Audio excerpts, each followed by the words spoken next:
Okay, I think we'll go ahead and get started. Let me say good afternoon, everyone. Well, excuse me, it's 10:30 in California, so still good morning. Excuse me, I'm battling a little bit of a cold here. So good morning to the folks out in California, but good afternoon to the rest of you all. My name is Jerry Shockey. I oversee all the youth and educational programs here at the Pro Football Hall of Fame in Canton, Ohio, and we're excited to bring this program to you, Heart of a Hall of Famer, featuring Pro Football Hall of Famer Mr. Billy Shaw, and as we shared with the other group of students that we connected with just about an hour ago, we started that connection with the real idea and premise, because I do see we have some new schools involved with this as well. The real idea and premise behind this program is to convey what it took to get into the Pro Football Hall of Fame beyond just the athletic ability. Our Hall of Famers are great, awesome, whatever word you want, whatever adjectives you wanted to use to describe them, are great examples of athleticism and skill and talent and ability and those sorts of things. But it took more than that to get into the Pro Football Hall of Fame. It took perseverance, persevering through adversity. It took leadership. It took trustworthiness. All the pillars that you guys are studying, those 6 pillars. It took all those things to make it into the Hall of Fame and to make these guys become Pro Football Hall of Famers. Well, I can tell you that most of our guys have gone on to be not only Hall of Famers in their football playing career, but Hall of Famers in their everyday lives. And so these character qualities aren't just character qualities to being a Hall of Fame player, they are character qualities to being a Hall of Famer in life. And we have a great example here today of someone who's been so successful on the field and so successful off the field. So we're really excited to give you guys the opportunity to speak with Mr. Shaw and see what life lessons he's learned and what advice he has for you and what pillar you think is the most important to being a great football player or a great citizen, or all these great questions that we got the earlier session. I'm really looking forward to them from you guys as well, and I know we've got some great questions from you guys. But before we do that, like we do with any program, there's a number of folks that we have to thank in order to make this program possible. There's a lot of, we rely upon here in Canton, Ohio, a lot of people to make this connection possible. And first and foremost, we do have to thank the folks that are hosting Mr. Shaw, Stevens County High School. I know John Anderson, their tech director there.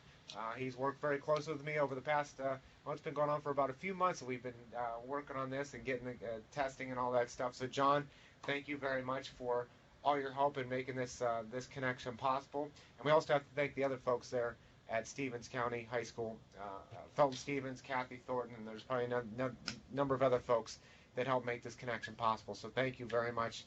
It couldn't happen without you. We also have to thank our friends at Interisys Networks. They are the ones that helped seek out this location for us. So Jim Finger and Jerry Herzog, thank you for your support as well. ETech Ohio, through our State Department of Education here in Ohio, they allow all these multi-point connections. We do not have the capabilities to bring in 4 or 5 schools at the same time, and it's only through our State Department of Education that we are able to do that. So thank you, ETech Ohio, for letting us utilize the bridge and get these schools connected. Teachers, you serve so many roles, and there's so many different, when I say teachers, there's so many different teachers that are involved just in one broadcast, whether it's the classroom teacher, whether it's the tech person, whether it's the coordinator of the video conferencing programs. In many cases, you could have 3 or 4 different people planning this program. It takes a commitment, it takes planning, it takes time, it takes preparation of your students. Thank you very much for all the prep work that you did for this program, and I know it'll be a success because of that prep work that you've done. Students, thank you. You are the reason why this program happens. You are the ones that are going to be asking all the questions today and really steering the program based upon your questions. So we thank you for all your hard work that you've done as well. Now, before I get into Mr. Shaw's opening remarks, what I'd like to do is recognize the schools that are connected here today. And we have a number of schools from across the country. So what I'm going to do is I'm going to ask you to, when I call upon your school, to go ahead and unmute your microphone and go ahead and give a shout out. Teachers, close the door in your classrooms. I apologize for letting them yell in your classroom if they are able to or are allowed to. Please, no detentions today for that. Blame it on me. Send the detention to me here in Canton, Ohio. So let's go to the folks that are hosting Mr. Shaw. And again, Mr. Shaw, plug your ears. Let's go to Stevens County High School. Students there want to say hello?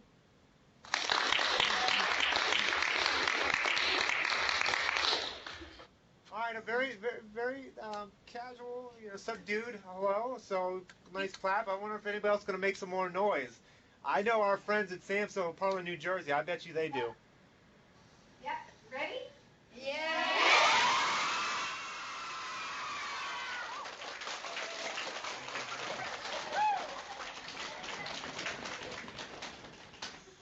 Thank you, Sam. So I know you guys, they connect with us quite often, so I'm prepared when they come. I should have my earplugs out, but thank you, Sam. So we appreciate your participation. And let's go from New Jersey to Tennessee to Cumberland County High School.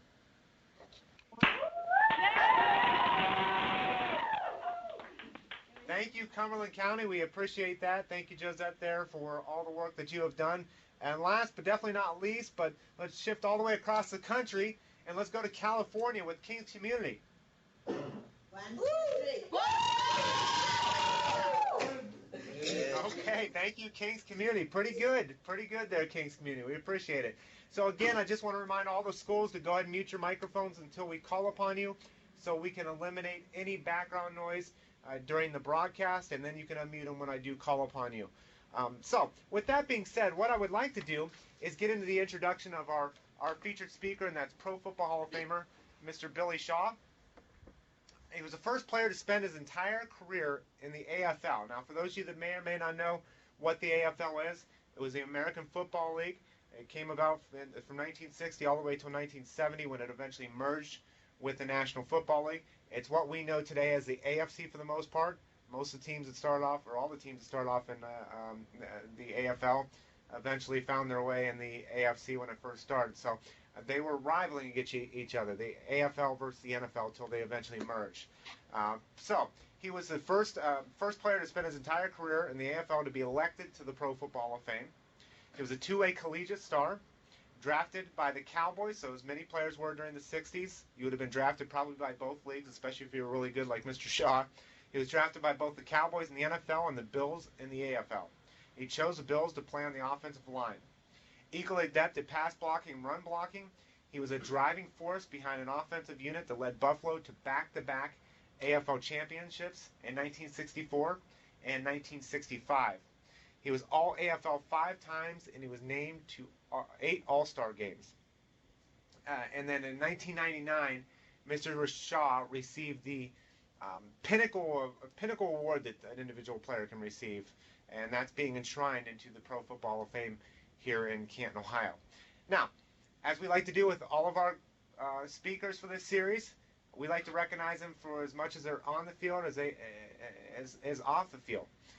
Because you'll find they're off the field in many cases. Sometimes it's hard to believe it, going on to a Hall of Fame career, but it outshines they're on the field. And Mr. Shaw is an example of someone like that. First of all, he was involved with a precast concrete manufacturing company as a manager, CEO, and owner. Now get this, with plants 4 in Georgia, 1 in Alabama, 1 in Tennessee, 1 in Florida, and 2 in Texas. So imagine the great responsibility in being the owner and pretty much the operator of all those plants. Other things that he's involved with, very heavily involved with his church. He was a deacon for 40 plus years at his Baptist church. He was a youth Sunday school teacher for 30 plus years, and he also served on a number of different various boards and committees at that church. Other civic responsibilities included, he was elected to the school board for the county that's actually hosting him right now, the high school, Stevens County, Georgia. He was the school board chair as well while he was on that board. He was the chair of the rec board, chair of Paul Anderson Memorial Park Board, and also the chair of the Fellowship of Christian Athletes for North Georgia, which served 70 plus schools. Honors that he's received beyond just being enshrined into the Pro Football Hall of Fame: he's part of the State of Mississippi Hall of Fame, the State of Georgia Hall of Fame, the Georgia Tech Hall of Fame, the Buffalo Bills Wall of Fame, the American Football League Hall of Fame, and last but definitely not least, again to reiterate, in 1999 he was enshrined into the Pro Football Hall of Fame. So, what we're going to do, and in a second here, we are going to show a highlight film. You are probably seeing, hopefully as everybody's seeing, is an orange cone right now. What we're going to do, before I ask Mr. Shaw with his opening remarks, let's go ahead and play a little bit of his highlight career. Billy Shaw was one of the most honored offensive linemen of the 1960s. Shaw was perfectly suited to the Bills' attack. His speed allowed him to pull and lead runners on sweeps. But he was also an accomplished pass blocker. He played in 8 straight AFL All-Star games and was selected to the all-time AFL team. So, if all the schools will unmute their microphones and join me in giving a warm round of applause to Pro Football Hall of Famer, Mr. Billy Shaw.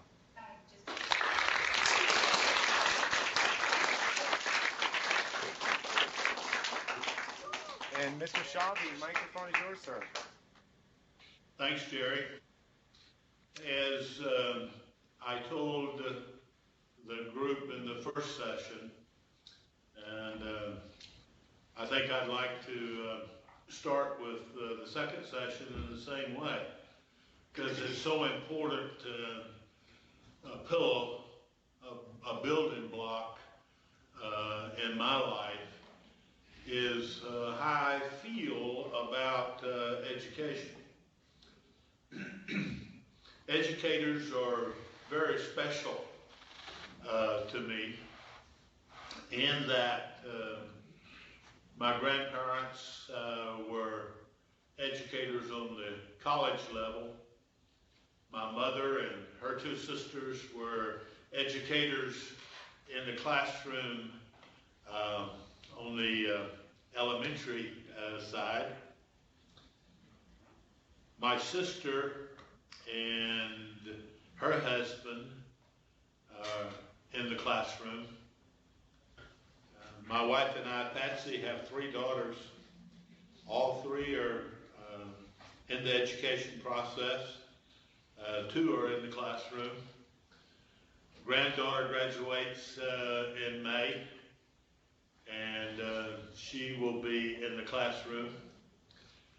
And then I have a grandson that's playing football at Western Carolina, and his goal is to coach and teach. So educators have had a very important role in my life. They have a lot of the characteristics of character that I find prominent in my life and in my character come from the education side of life. So my heart is there for the educator and for the student. And I told the first group that I felt like this was like my Super Bowl. In order to come and to be with young people and to be able to sit down and express how I feel about character, how I think character is so important to a young person's life, and the building blocks that we go through in order to achieve a strong character. I would do this every day if I got the opportunity, and this is a ton of fun, very meaningful. I applaud the Pro Football Hall of Fame for the program, and only having gone through one session, I see the merit of what you're doing, Jerry, and again, congratulations. It's fun to be with everybody today. You don't sit in Toccoa, Georgia very often and say that you communicated with a bunch from young people from California. And so that's new for us, and we thank you for the opportunity. And Mr. Shaw, thank you very much, and that merits only through the class acts that we put in front of the camera, so we greatly appreciate you taking time out of your day to do this and share your message. Now, last session I was trying to write down all the folks that were educators, and this session I actually finished out the list that I had here for you. So grandparent, mother, two sisters of your mother, a sister, husband, three daughters. That's 9. Granddaughter 10, grandson 11. That's 11 people you just rattled off there in your immediate family that education. So I got to complete my list there. That's very interesting. Very interesting. Well, So, I'm proud of that. And obviously you are, because that's the first thing you say during the program. I think education is a very noble profession, and obviously, I think a lot of people recognize that. But teachers spend countless hours. In many cases, teachers spend more time with the kids than in many cases their parents. In many cases, just because they spend so much time in school. So they're instrumental to the foundation of our country. So thank you, teachers, for what you do. Let's go ahead and what we're going to do is we're going to go to questions from all of our students. We're going to rotate in the order of Stevens County, which are the students that are in there, Samsell, Cumberland, and then Kings County.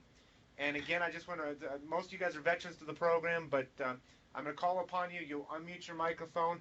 Immediately after you ask your question, please mute your microphone after that, just so we can eliminate any background noise.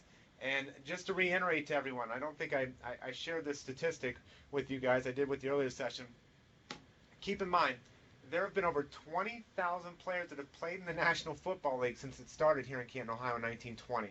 20,000. There have been thousands of other coaches and contributors and front office personnel and GMs and owners and all that sort of thing. There are only 280 members of the Pro Football Hall of Fame. You are talking to one of the greatest football players ever. Those people that you watch and admire on TV, whether it's Adrian Peterson's MVP season, whether it's Tom Brady or Peyton Manning because of his comeback, whoever it might be, they aspire to be in his shoes and wear that bronze jacket, wear the Hall of Fame ring, and get their bronze bust put on display. And I would imagine, as I said with the earlier group, is I would suspect that if they looked at his successes off the field, that they would aspire to be him off the field as well. So, with that being said, let's go to our very first question of the program. We have about, looks like about 40 minutes of Q&A. Stevens County, go with the first question. Hi, my name is Kamichi Flynn. Mr. Shaw, how do you feel as an adult, or you continue to shape your character? Say that again, Commissioner. How do you feel as an adult, or you continue to shape your character?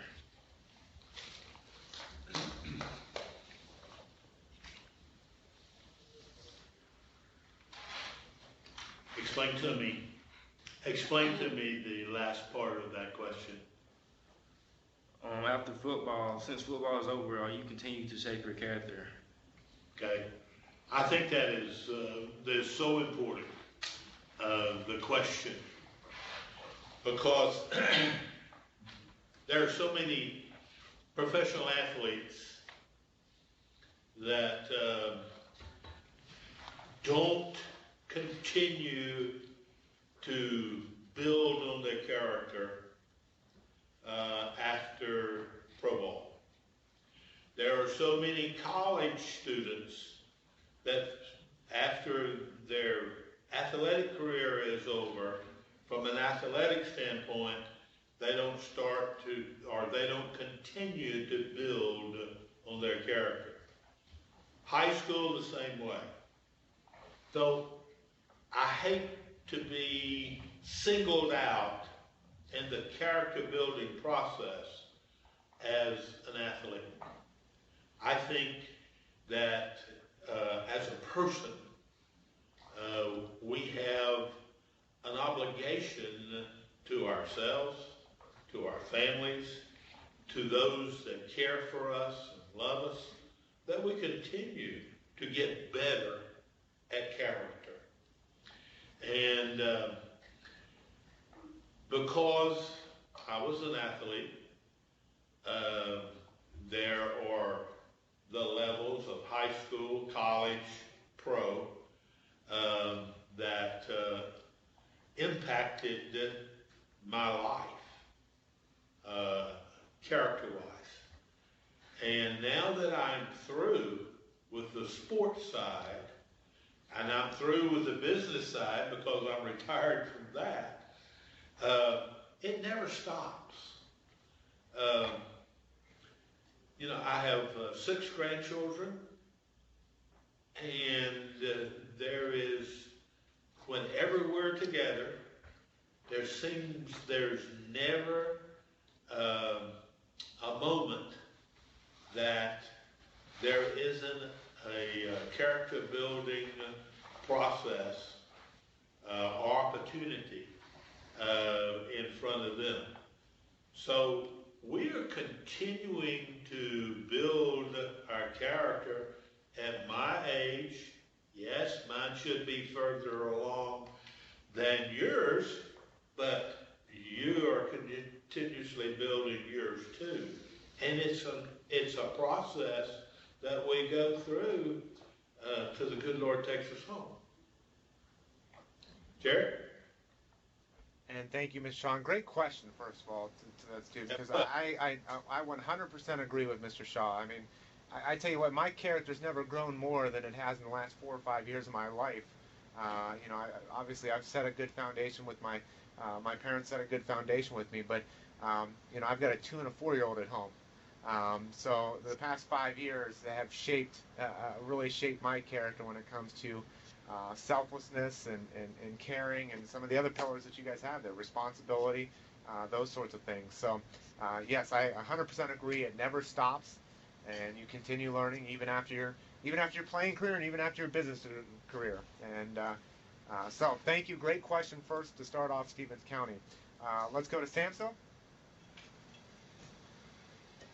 What memory do you value most from your time playing football?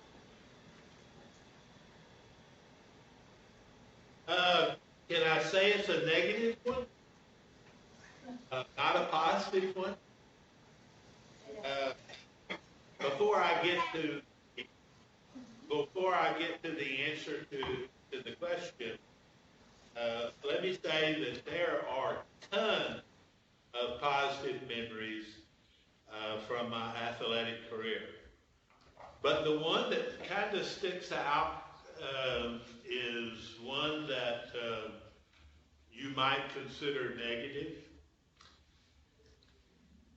The very first Super Bowl was played after the 1966 football season. And it was a game between the AFL and the NFL. We were in the championship game against Kansas City, and the winner went to the first Super Bowl. 3 weeks before we played that game, which was played in Buffalo, we had beaten Kansas City in Kansas City. In that ball game, they beat the fire out of us. Like 31 to 10, 31 to 17. We didn't score 17. 31 to 10, maybe. And they went to the first Super Bowl. That memory still sticks with me today. When the Super Bowl comes about, I think about losing that game and not getting to play in the very first Super Bowl. Sometimes I have to scratch my head and dig deep to think about the positives, memories that I have from football. But there were many of those. But that one loss is something that I remember forever and ever and ever. Thanks for the question. And I guess we should quiz Samso real quick. Do you guys know who beat the Chiefs? Who won the first 2 Super Bowls there in Samso? Do you guys know that answer? Who's that? Kansas? What? You just said. It was actually the Green Bay Packers went on to win the first 2 Super Bowls, and great coach Vince Lombardi. You guys know the Lombardi Trophy, which is awarded to the Super Bowl winner. It could have been the Shaw Trophy if the Bills would have made it in '66. Who knows? Well, so thank you very much, Sam. So let's go ahead to Cumberland County High School.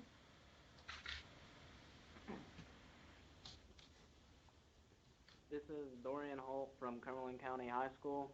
What made you want to start your own business after such a successful football career? Well, I love to eat, so I figured that in order to be able to put food on the table, I better do something. And I got into the business world. That's not really true.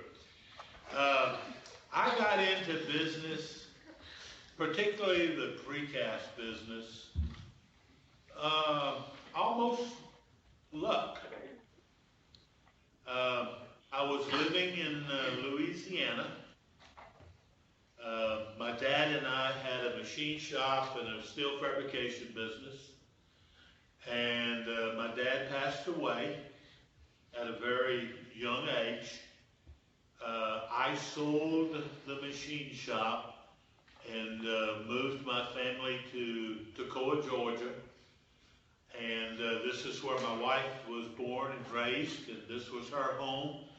So we moved here to really kind of start over in life with football out of the way. And I got invited to, after we moved, I got invited to Atlanta to interview for a job. And the interview process went well, and I was awarded a manager's contract, and we were in the manufacturing business to build precast concrete products. I worked for them for 4 years, and then decided that I could do that for myself rather than for someone else. So I built a plant here in Toccoa, and it just grew from that point. There were change of hands a couple of times as far as ownership, and in the end it was a large, very successful business with multiple locations. And I can't tell you that that was my plan from the very beginning. And but the move to Georgia and the opportunity to start in a business was very, very beneficial. And as we get into the session today, we'll talk about making decisions, and those were some of the right decisions that my wife and I made in protecting our family and starting a business. Thanks. Another great question there, Cumberland. So let's go to California, Kings Community. How many Super Bowls did you win? How many? Who's that girl next to you? Super Bowl. Here. What the question? Kings Community, do you have a question there? I said, yes, why? they are asking you the question, but for some reason you can't really get it. Can you speak loud? How many Super Bowls did you win? 0. All right. I got a question. Why did you move from the Buffaloes to the Raiders? Because the Raiders are good. The Raiders. I did not move from Buffalo to the Raiders. I spent my whole career in Buffalo. For real? Yeah. So maybe we'll go ahead and Kings community maybe do a little more research there while we get to the next question. But go ahead and mute there, Kings community. Let's go on back to Stevens County. Stevens County. My name is Carly Payne, and my question is, what advice can you give young people about how to develop their character? The question, Jerry, you weren't able to hear it, and the other people, what advice can I give to young people in starting to build their character? First of all, I think we have to stop and plan ahead as to what our interests are as far as education, what our interests are as far as profession, what our interests are, and do we have a desire somewhat long-term after education? Do we have the desire to have a family? Where we would like to live, preferably? There are a lot of questions that we have to ask in order to get that process started. And then as we have confirmed some of the things that we want to do in life, and where the plan for our life, then we started adding those characteristics that help us succeed to get there. Patience is, as Kathy sitting here will tell you, that is not one of my strong characteristics, but patience is very important to be practiced and practiced right. So I think what we have to do is to really think ahead and plan ahead, set plans, and we never ever are successful 100%. Something's going to change along the way that makes us deviate from a plan that we've gotten written down either in our mind or on paper. But planning is the secret. Jerry? Thank you very much, Mr. Shaw. And I was thinking about the previous question about the Super Bowls, but that does lead me to an interesting thought here. You've had success being enshrined in the Hall of Fame. You weren't able to make it to that Super Bowl. It leads me to the thought that we don't always go on to a Hall of Fame career. We don't always get the accolades at the end. We don't always get. We don't always win or even get to play in the Super Bowl. We don't always get an A on the test. We don't always, we don't always get that end accolade, I guess you could say. Even though we put in all kinds of hard work to achieve it.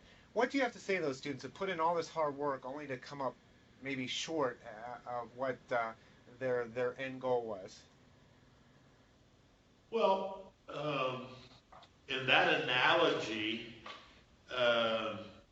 winning a Super Bowl is not the most important thing. In the way that we posed that question just then, there are many kids, and I've forgotten what the percentage is, that play high school football that do not go on to play college. And the percentage becomes even much less from college to pro. It's not that our physical abilities don't take us to college or our physical abilities don't take us to pro. It's what we've done with what we've got that determines whether we win or not. Some of the most successful people I know were wannabe athletes, but good enough to play high school, but not good enough to play college. Are they losers? No. If you don't even play sports in high school, you are a winner. If you plan ahead and put all your talents, whatever it is that God has given you, if you put them into preparing for life, sports is, in most cases, sports is not going to get you through life. It's all the preparation and the character building prior to that gets you through. So I don't look at anybody that didn't play sports or wasn't a multi-winner in sports as a loser. That person's a winner if he's captured the character side of life. And I 100% agree. Hard work is always going to outweigh, that end accolade. And Mr. Shaw would probably attest to this, through his business world and the business experience. I can tell you as an employee and as an employer at the Pro Football Hall of Fame, if I am hiring someone, just because you got straight A's doesn't mean you're going to get in here. I'll take a hard-working, grinding B student any day over an A student that coasted their way through school. Because I know when push comes to shove and things get tough here at the Hall of Fame with a program, or we start talking about accountability, some of those, I know that person's going to be there for me because they've been through it. They've been through the grind, so they know what it's like. So I totally agree. Let's go back to New Jersey, Parlin, Samsel. If you could play one more game, who would you want to play against and why? Well, I almost answered that question a while ago.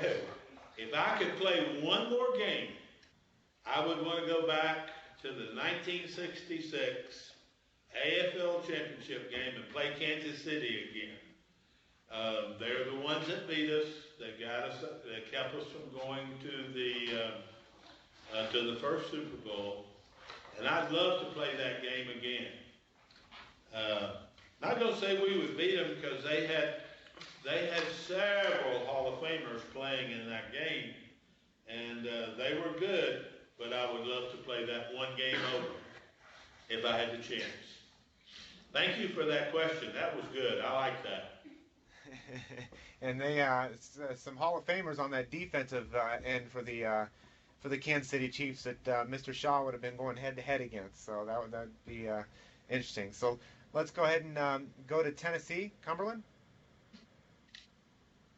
In your professional football career, did you obtain any injuries, and what kind of therapy did you go through? I did receive an injury. I tore the ligaments in my knee the first practice of the 1967 season. We weren't in practice more than an hour. We were practicing extra points. And I got my knee caved in. And I missed all of exhibition. Now, when we played 6 exhibition games. So that was 6 weeks of practice. And I missed the first 3 games of the season. So I was out 9 weeks. And in the first session, we were talking about influential people in your lives, and you asked about the therapy. The person that got me well ended up being a very influential person in my life, and his name is Eddie Abramoski, who was the trainer of the Buffalo Bills back in the 60s. And actually, he was a trainer for 41 years He retired in the mid-90s. And, but he was very influential, and the therapy that I went through was a lot of weight training, a lot of running, a lot of exercise, a lot of stretching to get ready. Actually got back quicker than anyone else ever had with the same injury before. As I said, I only missed 3 games. But he drove me and drove me and drove me till we got that thing well. Thanks. And Mr. Shaw, can you expand on that a little bit? You know, we talked about the on the field injuries, obstacles that you had to overcome, especially the knee injury. But how does that translate to off the field, the obstacles that we face in life? Well, I don't know that life is an injury, but it certainly has some of the characteristics of one. When you parallel an injury and rehab to a life situation, a decision that's got to be made, there's a lot of rehab that we have to do in order to make the right decision. And so you could draw a very close parallel between the two. You know, the effort that it takes, the dedication that it takes, the trust that it takes to be successful in rehabbing an injury. Those are some of the same characteristics with different contexts, but same characteristics as we go into in making decisions and rehabbing possibly even a failure in our decision-making process. Thank you very much, Mr. Shaw. Yeah, that's the case with any obstacles, whether we face obstacles in the form of a knee injury, the obstacles in the form of a opposing defensive end or a linebacker, or defense, in the case of Mr. Shaw, any defense, or in the case of a project you have at school, or in the face of bullying, or in the face of all the different things we encounter in life. You know, if you take that same approach that Mr. Shaw has to rehabbing his knee injury or facing any obstacles that he faced on the field for that matter, you know, chances are that we are going to be successful in overcoming those obstacles that we have in every element of our life, through effort, through dedication, through perseverance, and all those sorts of things. Let's go to King's Community.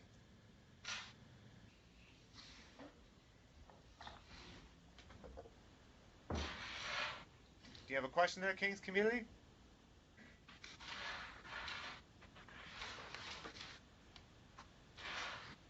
And it looks like we lost King's Community. So let's go back to Stevens County. Go ahead. Hey, Mr. Shaw. My name's Tristan Powell. What role did you play? What role did your family play in helping you throughout your career? The question is what role did my family play in throughout my career? Is that correct? Yes, sir. Okay.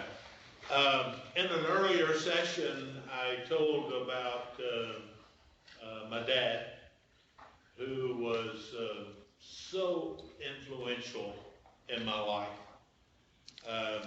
sports-wise, family-wise, business-wise.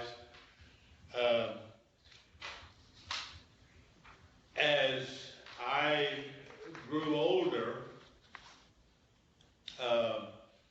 to specifically, directly answer your question, the family that was involved with me at that time was my family, my wife and daughters, and it had a huge impact. I played 9 years. I felt like I could have played twice that many. I had the one injury, but I was well. My level of my game never dipped.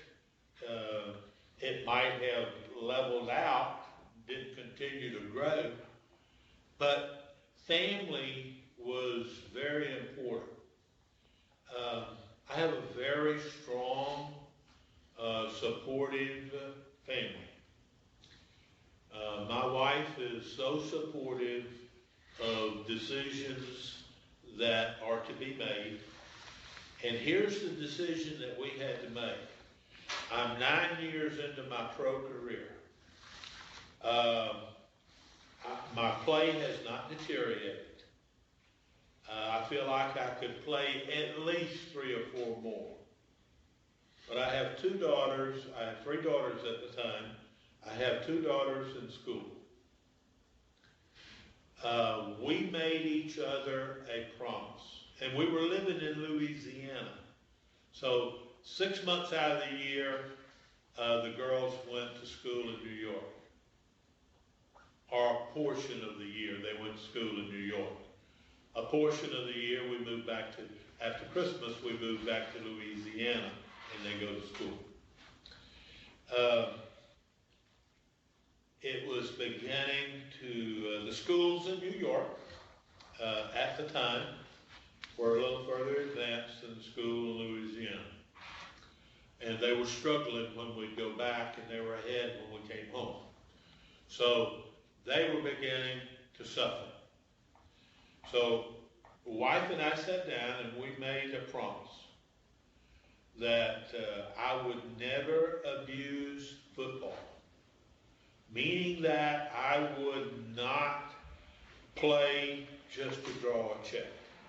If my play wasn't here or here, then it was time for me to go to the house. The second promise that we made each other was that we would not let football abuse the family. So my decision to retire at the time, that family was supportive of, was based on the principle that football was abusing the family because of the deterrent that it was putting the girls through on an education side. So it was a very easy decision to make. And my family was very supportive. So my family has backed me 100% in all the decision-making process. Carry that. Got time to carry that one step further, Jerry? The mic is yours.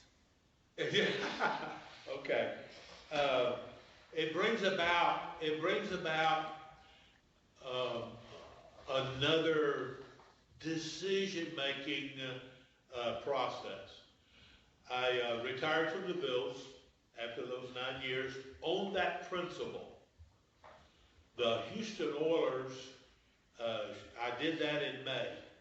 And sometime in May or June, I did that in March. Sometime in June, the Houston Oilers are in training camp, getting ready to go to training camp.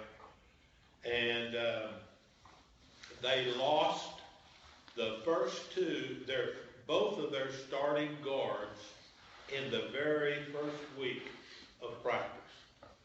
Year-ending injuries to both. So I get a call from the Houston Oilers wanting me to come and play for Houston. So what have I just done? I've just retired on a principle. What changes, what changes the environment? Nothing. So the only thing that complicated the issue is that the Houston Oilers offered me more money to play 3 years than I had made in 9 in Buffalo. So now, what decision do you make? Well, you stop and you go back and you think about what were the characteristics that made up the principle why you retired in the first place. And that's the way our life is. You know, there are complications that come up.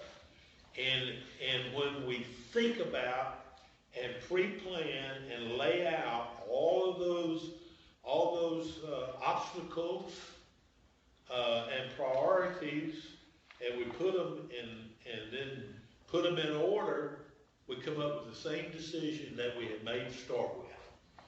You know, there was a principle, a positive principle involved.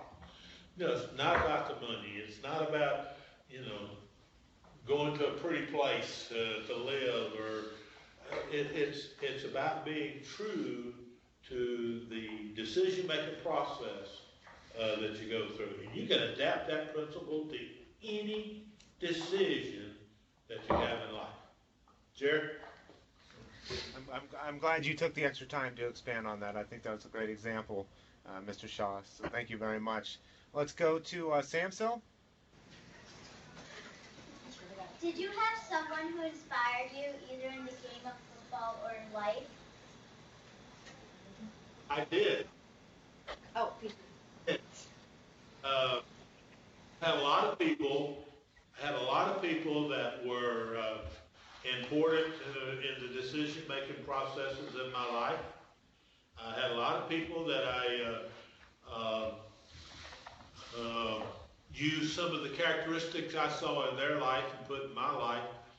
But the one person that was most influential in my life, my early life, was my dad. And I still, to this day, feel like that he was the one that helped start and mold a life. And I'm so complimentary to fathers that spend time with their children to motivate them. I certainly would mentor any child that didn't have that kind of relationship at home. But to answer your specific question, my dad was very influential in my early life. Thank you very much. Great question there, Sam. So it looks like we had time for about 5 minutes, so we'll try and go through a couple more. Cumberland County? Hi, this is Karis. Do you think choosing the Cowboys over the Bills would have changed your outcome? That's a good question, and I've been asked that before. The Cowboys wanted to play me at linebacker. I had never, ever played linebacker in a game or a practice before. So it would have been like starting over. The Bills wanted to play me on the line. In college, I played offense and defense. That was the rule back in my day in college, that you played both ways. And I was familiar with, with the two positions on the line, and so I chose to go to Buffalo because of that. But your question is really good. I don't know what kind of linebacker I would have been. I feel like that I would have had trouble covering the flat. Physically, the head-on stuff, I felt like I would have been okay. But it would have been such a learning process that I wouldn't be sitting here today, even if I had gone to Dallas and had become a linebacker. I doubt seriously if I'd been sitting here today. So my decision to go to Buffalo was a good one, but I enjoy that question. It makes me think as what really would have happened. Probably would have been negative. Thank you. Great question. I appreciate the great questions that you guys got here. Let's go. I think we got time for maybe one more and then some closing remarks. And I think it'll be fitting in with those students that are hosting.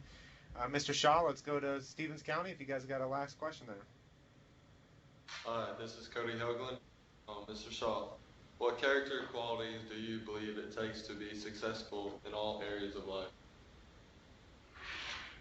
What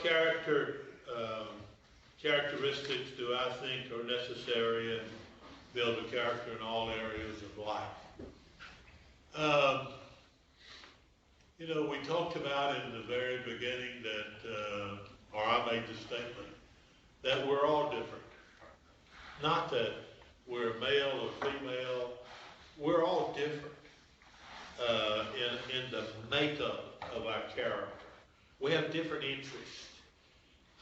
We have different characteristics that are strong in our character that kind of support the thought process that we go through. If I were a music man, which I'm not, but my family is, or members of my family are, or were. And, their characteristics that built them were different than mine, but we're the same family. So we can go in different directions. The characteristics of character that motivate me are learning patience, being in self-control, pre-planning. My wife, I drive her crazy about planning ahead. And pre-planning is so important.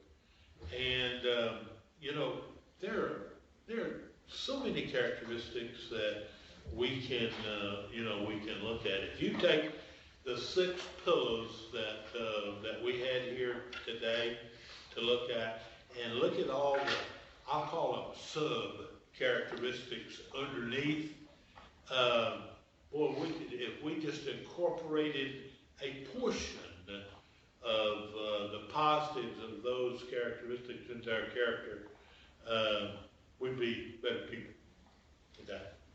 Thank you. And that's a great question to end the program. Mr. Shaw, I see we have maybe a minute or two left. Is there anything that maybe you did cover that you'd like to reiterate, or maybe something you didn't touch on that you'd like to cover with the students just for closing the program? Yeah, I would. And this is not touchy in any way, but it's, I feel very strong about that. Somewhere in the one session or second session, I don't remember, I was talking about my dad and how influential he was in my life. And you very appropriately brought up that we have in our audiences children, students that don't have a supportive dad in their family. I want to make sure that in our cases like that's not necessarily a negative. If we take the initiative to get involved on both sides, the person that is struggling with not having the dad at home has enough forethought that he or she asks for help. Then on the other side, if we're healthy, wealthy, and wise, let's help if we're asked to be the mentor. And I just feel like that is a negative that can become a positive in a hurry because I've seen it happen. And thank you very much, Mr. Shaw. I appreciate you bringing up that last remark. It's something that's very heartfelt to me as well. Just being a father and everything else, and folks that I'm involved with through a number of different things. So, just a sentimental subject as well to me, and this I think to probably everyone in that case. You know, families are a sentimental subject in general. But just, Mr. Shaw, on behalf of the Hall of Fame and our executive staff and our board and everyone here, thank you for taking time out of your day to chat with students and just be real, so to speak. I mean, you're a human being just like the rest of us. I mean, sometimes we put athletes up on a pedestal, and whether that's right or wrong, you know, that's up for debate. But nonetheless, we're still humans, and you can see that Mr. Shaw has the same thought process that we all do. He just adheres to his core character qualities, and those core character qualities have helped him be successful in all areas of his life. So, students, if you wouldn't mind, unmute your microphones and join me in giving a warm round of applause to Pro Football Hall of Famer Mr. Billy Shaw.